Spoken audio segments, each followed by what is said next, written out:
पिछले भाग में आपने पढ़ा कि पीयू की बीमारी का इलाज मिलने की खुशी में आकृति मन को रितिका को फ़ोन करने के लिए कहती है। ये सोचकर कि हो सकता है कि रितिका का मन पिघल जाए और वो अपनी बेटी और पति के पास वापस आ जाए।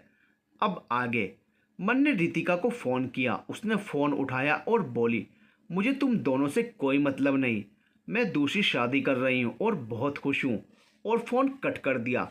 मन फ़ोन पकड़ा ही रह गया। आकृति ने उसे हिलाया और पूछा, क्या हुआ, बताइए ना प्लीज़। मन बोला, वो नहीं आएगी, वो अब कभी वापस हम दोनों की ज़िंदगी में नहीं आ सकती, वो ज़िंदगी में आगे बढ़ गई है। आकृति बोली, मतलब? मन बोला, वो शादी कर रही है। व्हाट? रितिका ने ऐसा कहा? उसने अपनी बेटी के बारे में कुछ भी जानना नहीं चाहा। आकृति ने पूछा। मन बोला, उसकी कोई गलती होगी तब तो पूछेगी। छोड़ो उसे, जब उसे कोई लेना देना नहीं तो मुझे भी कोई लेना देना नहीं। अच्छा है जो वो शादी कर रही है। अब किस्सा उम्मीद का भी ख़त्म हो जाएगा। इतना कहकर मन सोने चला गया, मगर एक नींद दोनों की आंखों में नहीं थी। एक तरफ आकृति जगी थी, दूसरी तरफ मन ने अपने कमरे में लगे रितिका के सारे पोस्टर अपने हाथों से फाड़ दिए और अगले दिन ही पूरे घर को रेनोवेट करवा दिया और खुद ऑफिस के पास ही बने अपने फ्लैट में रहने चला गया। पीयू और आकृति भी साथ थे। 3-4 दिन बाद ही वो वापस बदले हुए घर में चला आया और इस बार घर को देखकर आकृति हैरान रह गई। पूरा घर एकदम सफ़ेद मार्बल से बना था। घर में कहीं कोई फोटो नहीं थी, बस थे तो हर तरफ फूल हर रंग के जो पूरे घर को सुंदर बना रहे थे। आकृति को अच्छा लग रहा था और हॉल के बीचों बीच की दीवार पर पीयू की तस्वीर लगी थी। पीयू तो घर में घुसते ही खेलने लगी। उसका अपना कमरा था तो वो वहाँ जमाए सभी खिलौनों से खेलने लगी और आकृति पूरा घर देखने लगी। हॉल में बीच में टेबल लगी थी और उसमें लिली के फूल महक रहे थे जिनकी खुशबू पूरे घर में समाई थी। आकृति को घर देख लगा जैसे उसी से पूछकर बनाया गया हो। वहाँ की एक एक चीज़ आकृति की पसंद की थी, उसके मन मुताबिक थी। हर तरफ रंगों की बौछार जैसे उसे पसंद थी। आकृति को हर रंग अच्छा लगता था। उसे रंगों से खेलना पसंद था, इसलिए उसे ऐसा लग रहा था जैसे उसकी पसंद से बना हो घर। वो घर में खोई खोई बोली, बहुत सुंदर रेनोवेट हुआ है घर, बहुत सुंदर लग रहा है, पसंद किसकी है ये? मन बोला, पसंद आया तुम्हें? आकृति खोई हुई ही बोली, हाँ मन, सब बहुत सुंदर है। मन बोला, मतलब तुम्हें मेरी पसंद पसंद आई, ये सब मेरी पसंद का है। आकृति ने जब मन की बात सुनी तो उसने हैरान होकर मन को देखा। मन बोला, हाँ आकृति, मुझे रंग बहुत पसंद है। रितिका के आने के बाद सब बदल गया था, मगर अब वो चली गई और मैं फ्री हो गया। फिर थोड़ा खुद से ही बोला, अब आए हैं ज़िंदगी में रंग लौट कर। फिर आकृति को देखकर बोला, वो भी सिर्फ तुम्हारी वजह से है। थैंक यू आकृति। इतना कहकर मन आकृति की तरफ देखकर मुस्कुरा दिया और आकृति के दिल में कुछ होने का एहसास करा दिया। मन तो पीयू के साथ खेलने लगा, मगर आकृति उसे देखती रही। अचानक घर का फ़ोन बजने से उसका ध्यान हटा। उसने मन से कहा, वो देखती है, और अपने सर पर हाथ मारते हुए खुद से बोली, धत, क्या सोचती रहती है तू भी। और फ़ोन उठा लिया। सामने डॉक्टर का फ़ोन था। आकृति ने जी जी करते हुए बात की और फ़ोन कट कर दिया। मन ने देखा तो बोला, किसका फ़ोन था? वो भी घर की लैंडलाइन पर। आकृति बोली, डॉक्टर का। एक्चुअली मेरा फ़ोन चार्ज नहीं है तो मैंने उनको यहाँ का नंबर दिया था तो उन्होंने यहाँ फ़ोन कर दिया। तो क्या कह रहे थे डॉक्टर? मन ने पूछा। आकृति बोली, हाँ एक खुशखबरी है। डॉक्टर्स की एक टीम कल आ रही है जिसमें कुछ दुनिया के बेहतरीन डॉक्टर्स हैं।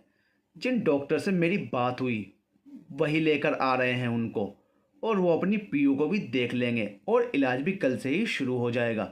हमें कल सुबह जल्दी निकलना होगा, वैसे भी 1 घंटा तो लगेगा ही।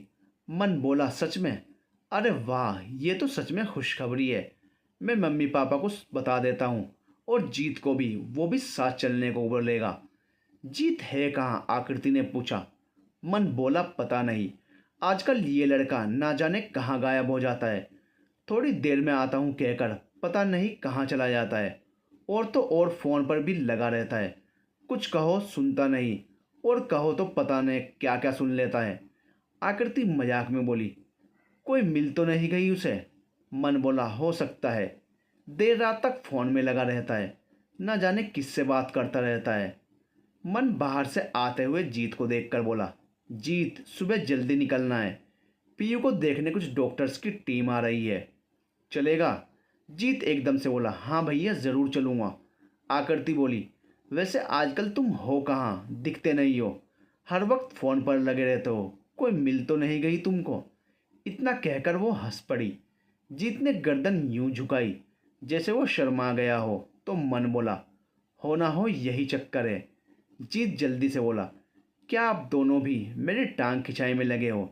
मैं जा रहा हूँ सोने, आप दोनों भी सो जाइए, सुबह जल्दी जाना है। तो जीत सोने चला गया तो मन और आकृति भी सोने चले गए। मगर आकृति को रात भर नींद नहीं आई। बहुत कुछ हो गया था पिछले 6 महीने में, वो सोचने लगी और खुद से बोली, ये कहाँ खड़ी है आज आकृति तू? 6 महीने पहले की ही बात तो है, जब नौकरी के लिए भटक रही थी। हर कोई एडवांस लड़कियों को नौकरी पर रखता था, और तू दुनियादारी से अनजान, अपने आप में खोई, सीधी सिंपल सी लड़की। आजकल की लड़कियों की तरह न फैशनेबल और ना ही उतनी तेज तर्रार, नौकरी मिलती भी तो कैसे? फिर वो एक एड़ और जिंदगी ने जैसे पलटी मार दी। तुझे नौकरी मिली, पीयू मिली, जीत जैसा भाई मिला, माता पिता ने हमेशा हर काम में साथ दिया, यहाँ तक कि थोड़ा रूठने के बाद मन के घर में पीयू के लिए रहने की छूट भी। वरना कौन से माता पिता अपनी कुंवारी लड़की को इस तरह अपने ही बॉस के घर रहने देते हैं? क्या क्या मिल गया तुझे इस दौरान, और जो सबसे बड़ा गिफ्ट मिला वो है। इतना कहकर आकृति रुक गई। वो अपने आप से बोली, क्या सोच रही है आकृति तू? सो जा चुपचाप। कहाँ मन जैसे हैंडसम और रिच बिजनेसमैन, और कहाँ तू? मत सोच, दर्द मिला तो सह नहीं पाएगी। यही सोचते सोचते वो रुक गई और फिर बिस्तर पर उल्टा होकर पेट के बल लेटी और आंखों में आए आंसू को अपने हाथ में लेते हुए बोली, अगर उसमें और तुझ में इतना अंतर है तो ये पानी कैसे आया? आकृति, कहीं तू मन से प्यार? इतना सोचते ही एक प्यारी सी हंसी उसके गुलाबी होठों पर तैर गई। उसने जल्दी से अपना मुंह ओढ़ी हुई चादर में घुसाया और जल्दी से आंखें बंद कर ली। मगर नींद की जगह मन उसकी आंखों के सामने आ गया और वो मुस्कुराने लगी। जो मोहब्बत का फूल शुरू के दिनों में खिला था, वो फिर खिलने को कसमसाने लगा, और आकृति इन सब से अनजान सो गई। जैसे ही उसकी आंख लगी उसी वक्त फ़ोन बजा। आकृति की आंख खुली, उसने फ़ोन उठाकर देखा तो आंखें बड़ी हो गई। उसकी मन का मैसेज आया था, आकृति, नींद ना आई हो तो गार्डन में आ सकती हो, मुझे नींद नहीं आ रही। आकृति ने झट से फ़ोन रखा, खुद को आईने में देखा और गार्डन में पहुंची। देखा तो मन गार्डन की घास पर लेटा हुआ था। आकृति धीमे से उसके पास आकर बैठ गई। बिना उसे देखे ही मन बोला, कितना खूबसूरत लग रहा है ना चांद। आकृति इस बात से हैरान कि मन को पता कैसे चला वो कब आई, और दूसरी बात ने तो उसे और हैरान कर दिया, क्योंकि मन ने अपने सर पर पीयू की तरह थपकी दी और बोला, क्या तुम भी मन चांद को चांद दिखा रहे हो? इतना कहकर वो खिलखिलाकर हंस पड़ा, और आकृति उसे देखती ही रह गई। और मन बोलता जा रहा था, और आकृति उसे बेसुध सी मन को देखती रही, और मन कभी हंसता कभी उसे देखता बोलता जा रहा था, और उसमें आकृति की तारीफ थी बस। अचानक ही उसने शेर कहा, ओ चांद, आसमां के अपनी सुंदरता पर इतना मत इतरा, तुझे से कहीं खूबसूरत एक चांद मेरे पहलू में आ बैठा है।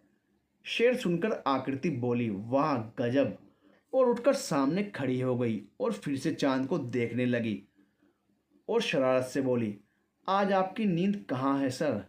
पता बता देते तो मैं ढूंढ लाती। मन आंखें बंद कर गुनगुनाने लगा। आकृति उसकी गुनगुन सुन रही थी। वो बोली, कौन सा गीत है ये? जरा जोर से गाइए तो। मन बोला, शादी से पहले जब मैं कॉलेज में पढ़ता था, कॉलेज के स्टेज पर गीत गाया करता था, गिटार भी बजाता था। पता है, मैं बस यूं ही गुनगुनाता था और साथी आकर बैठ जाते और कहते, और सुनाओ। फरमाइशें आती थी। कोई कहता गिटार बजाना हमें भी सिखाओ, तो कोई कहता गीत गाना सिखाओ। म्यूज़िक का शौक़ नहीं, पैशन था मुझ में। मैं म्यूज़िक के क्षेत्र में ही कुछ करना चाहता था। मगर फिर रितिका आई। इतना कहते ही मन थोड़ा उदास हो गया और बोला, जानती हो आकृति, रितिका कॉलेज में नई आई थी और जब उसने मेरा म्यूज़िक सुना तो प्रशंसक बन गई थी मेरी, और मेरे म्यूज़िक के कारण ही वो मेरी दोस्त बनी थी और फिर मेरी प्रेमिका। फिर मुझे पता चला कि वो मिसिज़ ओबराय की बेटी है। लेकिन फिर इतना कहकर मन चुप हो गया। आकृति बोली फिर। मन कुछ नहीं बोला, बस उठकर जाने लगा। तो आकृति ने उसका हाथ पकड़कर रोका और बोली, बताते जाओ ना। मन ने आकृति का हाथ अपने हाथ से अलग किया और बोला, सो जाओ, रात बहुत हो चुकी, कल अस्पताल जाना है, और जल्दी से अपने कमरे की तरफ चला गया। आकृति उसे जाता देखती रही।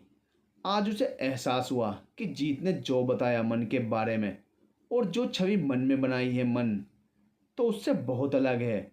मन गंभीर, शांत और गुस्से वाला नहीं है, बल्कि वो तो मस्त मौला और हंसमुख था। आज आकृति असली मन से मिली थी। उसकी हल्की सी छवि आज दिखी थी आकृति को। मन के जाने के बाद आकृति भी जाकर सो गई। उसकी आंख जब खुली तो टाइम देखा। उसने घड़ी 6 बजा रही थी और 8 बजे उन्हें निकलना था। वो जल्दी से नहाने गई और तैयार होकर नाश्ता बनाने लगी। तभी उसे कोई आहट सुनाई दी, तो देखा मन उठ गया था। आकृति को देखते ही बोला, गुड मॉर्निंग। आकृति ने भी गुड मॉर्निंग विश किया और साथ ही बोली, नाश्ता लगभग तैयार है, जीत और पीयू को जगाने जा रही हूँ, तब तक आप नहा लीजिए, फिर मैं नाश्ता लगा दूंगी। 7 बज गए हैं, 8 बजे निकलना है। मन ने हूँ किया और अपने कमरे की तरफ चला गया। आकृति ने जीत को उठाया और फिर पीयू को प्यार से जगाया और नहला धुलाकर तैयार कर दिया। फिर नाश्ता लगाया, सबने नाश्ता किया और सब चल पड़े अस्पताल की तरफ। रास्ते भर शब्द शांत थे, कोई नहीं बोल रहा था। अचानक ही पीयू बोली, हम कहाँ जा रहे हैं? आकृति मुस्कुराई और बोली, आपको बार बार अस्पताल जाना पड़ता है और आपको वहाँ जाना पसंद नहीं है ना, तो हम आज आपको आखिरी बार अस्पताल ले जा रहे हैं। फिर कुछ दिन तक एक दवा खाना, फिर आप एकदम फिट हो जाओगे। पीयू बोली, सच में? आकृति ने जवाब दिया मुझ में और हंस दी, और पीयू आकृति के गले से लग गई। दोनों हंसने लगे और बोलने लगे। जीत गाड़ी चला रहा था और मन उसके साथ बैठा था। वो आकृति और पीयू को देख रहा था। मन को दोनों को यूं देखते देख जीत बोला, कितनी हैरानी की बात है भैया, कभी आकृति जी हमारे ऑफिस में नई नई आई थी और आज वो हम सबके साथ ऐसे घुल मिल गई हैं कि लगता ही नहीं कभी वो अलग भी थी। और पीयू के लिए तो आकृति सब कुछ हो गई है, उसके बिना ना खाना खाती है ना सोती है। मन बोला, हाँ, तब कहाँ पता था ये लड़की सचमुच मेरी जिंदगी के अंधेरे मिटाने आई है। इधर आकृति पीयू के साथ खेल रही थी और ऐसे ही सब अस्पताल पहुंच गए। वहां डॉक्टर ने पीयू का पूरा मुआयना किया और कहा कि उसकी बीमारी का इलाज है। एक दवा हाल ही में इजाद हुई है जिसका सेवन पीयू को बिल्कुल ठीक कर देगा। और तकरीबन रात होते होते आकृति पीयू की दवा लेकर वापस लौट रही थी। जीत पीछे की सीट में पीयू के साथ बैठा था और सो रहा था। पीयू भी सो रही थी। जागे थे तो बस आकृति और मन। मन गाड़ी चला रहा था और आकृति पीयू के इलाज को लेकर बहुत खुश थी। वो बाहर देख देख मुस्कुरा रही थी। मन ने उसे देखा तो पूछा, पीयू से बहुत अधिक प्यार करती हो ना तुम? आकृति ने सवाल सुनकर मन की तरफ देखा। वो उसे देखकर मुस्कुरा दी। नहीं पता, बस पता है तो इतना कि रिश्ता दोनों की तरफ से है और लगाव भी कम है या ज़्यादा ये मुझे नहीं पता। वो बस सलामत रहे, खुश रहे, रब उसे मेरी ज़िंदगी भी दे दे, मेरी यही दुआ है। मन आकृति की बात सुनकर शरारत से बोला, अगर भगवान पीयू को तुम्हारी उम्र दे देगा तो उन लोगों का क्या होगा जो तुमसे जुड़े हैं? अरे तुम ना रहोगी तो उनको कौन सताएगा? और इतना कहकर खिलखिलाकर हंसने लगा। आकृति इतने महीनों बाद मन को हंसता हुआ देखती ही रह गई। फिर बोली, आहिस्ता हंसी है, पीछे बच्चे सो रहे हैं। मन बोला, बच्चे? अरे हाँ। मगर जीत तो अब बच्चा नहीं रहा, क्योंकि आजकल वो फ़ोन से ही चिपके रहता है। लगता है कोई मिल गई है उसे। आकृति बोली, हाँ, कोई तो मिली है मन। आप पता करके उसकी शादी क्यों ना करा देते? घर में बहू आएगी तो रौनक हो जाएगी। मन तपाक से बोला, तुम हो तो रौनक तो तुमसे ही बहुत है। आकृति बोली, अच्छा जी, टांग खिंचाई को मैं ही मिली हूँ क्या? मन बोला, लो, दोस्ती करने को तुम मिली, साथ निभाने वाली तुम मिली, मेरे बारे में मुझसे ज़्यादा सोचने वाली तुम मिली, हंसाने वाली, दर्द मिटाने वाली, और पूरे घर में जान देने वाली तुम मिली। तो टांग खिंचाई करने के लिए दूसरी ढूंढूं?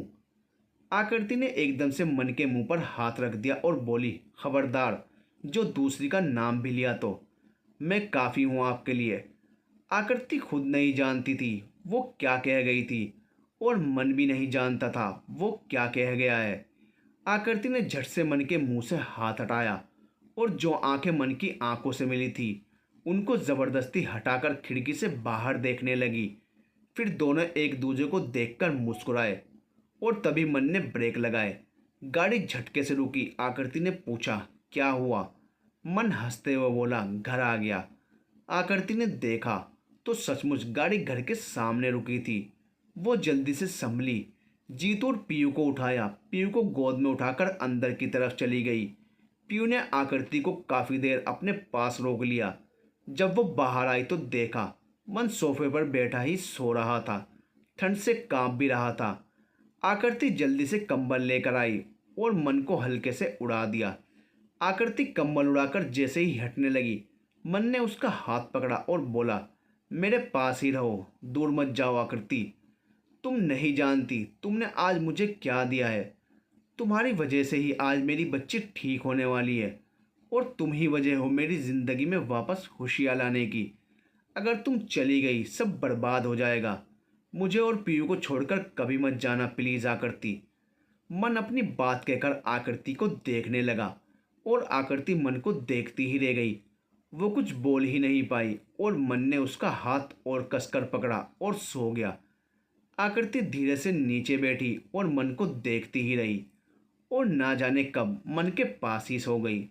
सुबह हुई तो मन की आंखें खुली। उसने देखा आकृति उसके पास ही जमीन पर सिमटी हुई सोई है, और उसके हाथ में आकृति का हाथ है। सुबह सुबह के सूरज की किरणें आकृति के चेहरे पर पड़ रही थी, और मन उसे निहारे जा रहा था। उसके हाथ में अभी भी आकृति का हाथ था, और वो अभी भी लेटा हुआ था। फिर वो उठकर पीहू के कमरे में गया, पीहू को स्कूल के लिए उठाया। जब वो बाहर आया आकृति उठ चुकी थी। मन आकृति के पास गया और बोला, मेरे साथ एक नई जिंदगी शुरू करना चाहोगी आकृति? मैं जानता हूँ पीयू भी तुमको बहुत प्यार करती है, और मैं तो उसी दिन तुमसे जुड़ गया था जिस दिन तुमने पहली बार पीयू को माँ की तरह संभाला था। ये बात और है कि एहसास कल रात हुआ, और आज मैं कह सकता हूँ कि। मन कहता हुआ इससे पहले आकृति गले से लग गई और बोली, आपने क्यों आज पीयू को तैयार किया? उसको मैं ही तैयार करती हूँ। और आकृति मन को देखती हुई चली गई, और मन अपने मन की बात अधूरी ही कह पाया। आकृति ने जल्दी से पीयू को नाश्ता खिलाकर दवा भी खिला दी, और जीत उसे स्कूल छोड़ने चला गया। और इन सब में मन कहीं नजर नहीं आया। अलबत्ता पीयू ज़रूर बोली कि वो पापा से मिलकर बाय बोल लाई। आकृति ने गार्डन की तरफ नजरें दौड़ाई, मन नहीं था। स्टडी रूम की तरफ मन कभी कभी जाता था सुबह के वक्त, तो उसने वहां भी देखा, मगर वो वहां भी नहीं था। फिर वो मन के कमरे में गई। दरवाज़ा खुला हुआ था। उसने जो देखा तो उसके कदम ठिठक गए। मन रितिका की तस्वीर से बातें कर रहा था, और उसकी तस्वीर उसके हाथों में थी। वो कह रहा था, जानती हो रितिका, ये तुम्हारी पहली तस्वीर है जब मैंने तुमको पहली बार देखा था तब की। मैंने इस घर से तुम्हारी सारी यादें हटा दी, मगर ये एक तस्वीर नहीं हटा पाया। शायद मैं अभी भी तुमसे जुड़ा हुआ हूँ कहीं ना कहीं। आकृति बहुत अच्छी लड़की है। वो पीयू का, मेरा, जीत का बहुत ध्यान रखती है, और मैंने उसकी आंखों में अपने लिए असीम प्यार देखा है। और अब जब तुमने पीयू से भी रिश्ता तोड़ दिया है, तो मैं नहीं चाहता पीयू भी मेरी तरह बिना माँ के पले। इसलिए मैंने आकृति से नज़दीकियाँ बढ़ा ली हैं, और सच ये भी है कि मैं उसे पसंद करता हूँ। वो जब से आई है उसने मेरी ज़िंदगी से वो अंधकार मिटा दिया है जो तुम देकर गई थी। मैं वापस मनोज बनने लगा हूँ। आज तुमसे कह रहा हूँ, जबकि मैंने ये बात आकृति से भी नहीं कही, मगर मैं उसे बहुत पसंद करता हूँ। उसका मेरे आसपास होना बहुत अच्छा लगता है। वो होती है तो मैं खुद को पूरा महसूस करता हूँ। रितिका, आज तुम्हारी ये तस्वीर निकालने की वजह ही ये है कि मैं आज तुमको हमेशा के लिए और पूरी तरह अपनी ज़िंदगी से बाहर कर रहा हूँ। तुम मुझसे तो काफ़ी पहले निकल गई थी, मगर जो कुछ बचा था वो आकृति के आने से ख़त्म हो चला है। इसलिए तुम्हारी इस तस्वीर का होना भी गलत लग रहा है मुझे। अलविदा रितिका, मैं आकृति के साथ ज़िंदगी जीना चाहता हूँ, लेकिन ये बात भी सही है कि अगर पीयू उसे अपनी माँ के रूप में एक्सेप्ट नहीं कर पाई तो शायद मैं इस रिश्ते में आगे ना बढ़ूँ। मगर ये सही है, अब कि जो उससे जुड़ रहा हूँ शायद फिर कभी किसी से ना जुड़ पाऊँ। तुमसे जुड़ा था तो अलग होना मुश्किल लगता था, और आज बिल्कुल जुदा हो गया हूँ और मुझे आकृति ने संभाल लिया। और ये भी पता है आकृति से जुदा हुआ तो पता नहीं क्या होगा। रितिका, अलविदा। आज तुम्हें सदा के लिए विदा कर रहा हूँ। मैं अतीत में अब नहीं जीना चाहता, जबकि सुनहरा भविष्य मेरा इंतज़ार कर रहा है। मेरी बस यही दुआ है, जहाँ रहो, जिसके साथ रहो, बस खुश रहो। और इतना कहने के बाद मन ने रितिका की तस्वीर को आग के हवाले कर दिया, और जब वो जलने लगी तो डस्टबिन में डाल दिया। आकृति ये सब सुन देख रही थी। मन तस्वीर को जलाते हुए देख रहा था। आकृति आहिस्ता से उसके पास आई, इतना आहिस्ता कि खबर ना लगे, मगर मन ने उसकी आहट तब भी सुन ली और वो बोला, आकृति आ जाओ। आज मैं सारी पुरानी यादों को हमेशा के लिए अलविदा कह रहा हूँ, जिससे तुम्हारे और मेरे भविष्य में कभी भी कोई रुकावट या बाधा ना आए। आकृति ये सुन मन के करीब आई और उसकी पीठ जो उसकी तरफ थी उस पर अपना सिर रख दिया। थोड़ी देर दोनों ऐसे ही रहे। फिर मन ने आकृति को उसकी बाह पकड़कर अपने सामने किया और बोला, शायद तुमने मेरी सारी बातें सुन ली होंगी, और अगर ना सुनी हो तो मैं बता दूंगा। आकृति मन की बात बीच में काटते हुए बोली, मैंने सब सुन लिया है मन, और मुझे तुम्हारा फैसला मंजूर है। मैं आज आपके इतने करीब आई हूँ, लेकिन मैं वादा करती हूँ जब तक पीयू मुझे उस रूप में एक्सेप्ट नहीं करती जिस रूप में आप चाहते हो, तब तक मैं आपके करीब आने की कोशिश नहीं करूँगी। मगर हाँ, अपने पहले प्यार को यूँ पाने के बाद मैं खुश बहुत ज़्यादा हूँ। आपसे कहना है कि मैं आपसे। आकृति आगे कुछ कहती कि तभी मन ने उसके मुंह पर हाथ रख दिया और बोला, मत कहो आकृति आगे कुछ। मैं भी नहीं कहूँगा जब तक पीयू हम दोनों को साथ में अपना नहीं लेती, और जब ऐसा होगा तो सारी दुनिया के सामने कहूँगा जो भी मेरे दिल में है। ये मेरा वादा है आकृति। आकृति का मन हुआ जोर से मन को गले लगाने का, लेकिन वो अलग हट गई। मगर उसने मन का हाथ पकड़ा और बोली, मैं उस दिन का इंतज़ार करूंगी जब आप मुझे 16 श्रृंगार करने का हक देंगे। वो वजह देंगे कि मैं आपके लिए आपके सामने 16 श्रृंगार कर सकूं और कह सकूं कि मैं आपसे इस अधूरे वाक्य को पूरा कर सकूं। लेकिन मैं आज बहुत खुश हूं कि मुझे आपका साथ मिला है, वो भी इस तरह से। मन ने आकृति के हाथ को कसा और बोला, ये मत समझना कि जो तुमने किया है उसकी वजह से मैं ये सब कर रहा हूँ, बल्कि तुमने मेरा हमेशा ऐसे साथ दिया है जैसे एक पत्नी देती है। तुम जो करती हो दिल से करती हो। तुमने मेरे लिए भी सब दिल से किया है। तुम हमेशा मेरे बारे में जानना चाहती थी ना, तो आज मैं तुमको सब बताऊंगा। तुम एक काम करो, तुम अपना काम निपटाओ, तब तक मैं अपनी एक मीटिंग निपटा कर आता हूँ। जब तक पीयू आएगी हम तब तक घूमने चलते हैं। पीयू की छुट्टी के समय उसे अपने साथ ही ले लेंगे। आज तुमसे कुछ नहीं छुपाऊंगा, सब बताऊंगा, क्योंकि मैं अब अंधेरे में नहीं रहना चाहता। इतना कहकर मन चला गया और आकृति अपना काम निपटाते निपटाते मन के ही ख्यालों में गुम रही। मन कब आ गया उसे पता नहीं चला। जब वो आया तो उसने देखा आकृति खोई खोई टेबल पर बैठी गुनगुनाती जा रही थी। मन चुपचाप सुन रहा था। बड़े अच्छे लगते हैं, वो एकदम से बोला, और आकृति ने बेसुध ही मन की तरफ देखा और बोली, और तुम? इतना कहते ही जैसे वो तंद्रा से उठी और बोली, आप कब आए? मन हंसते हुए बोला, जब तुम गुनगुना रही थी। आकृति बोली, वो तो बस यूं ही। तो काम निपट गया हो तो तैयार हो जाओ, चलते हैं, मन ने कहा। आकृति बोली, हाँ अभी आती हूँ। थोड़ी देर बाद आकृति तैयार होकर आई। उसने हरे रंग का कुर्ता और सी रंग की पैजामी पहनी थी। दुपट्टा भी हरा सफ़ेद ओढ़ा था।